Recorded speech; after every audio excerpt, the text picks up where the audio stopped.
The Apple Tree and the Farmer. Once upon a time, there lived a farmer in a village, beside a forest. He had a big garden that had an old apple tree and other plants, trees, and beautiful flowers. When the farmer was a little boy, he spent much of his time playing with the apple tree. Those days, the apple tree had given the choicest of apples to him. However, as time passed, the apple tree became old and stopped bearing fruits.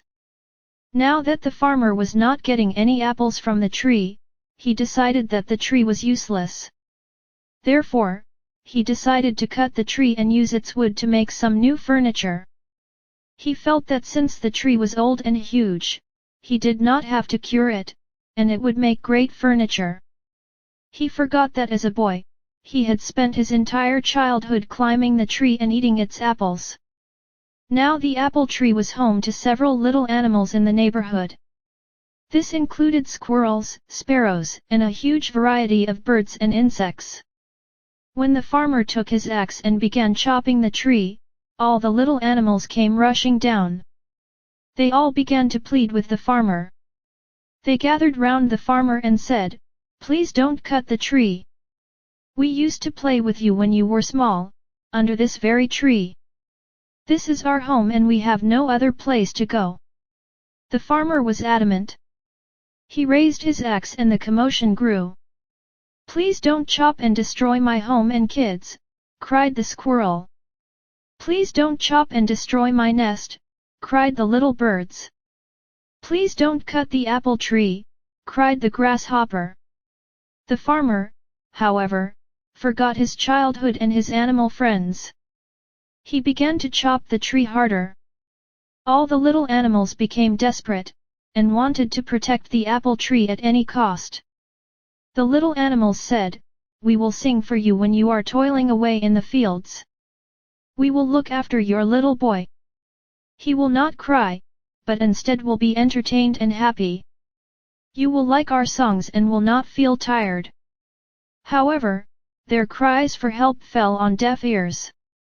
Despite all their requests, the farmer continued to chop down the tree. All of a sudden, he noticed something shiny. On inspecting it, he realized that it was a beehive, full of honey. He took a little and put it in his mouth. The taste of the honey woke up the little boy in him. Suddenly, the memories of his childhood came rushing back. The honey tasted so good that he wanted more. It brought a sense of happiness to him.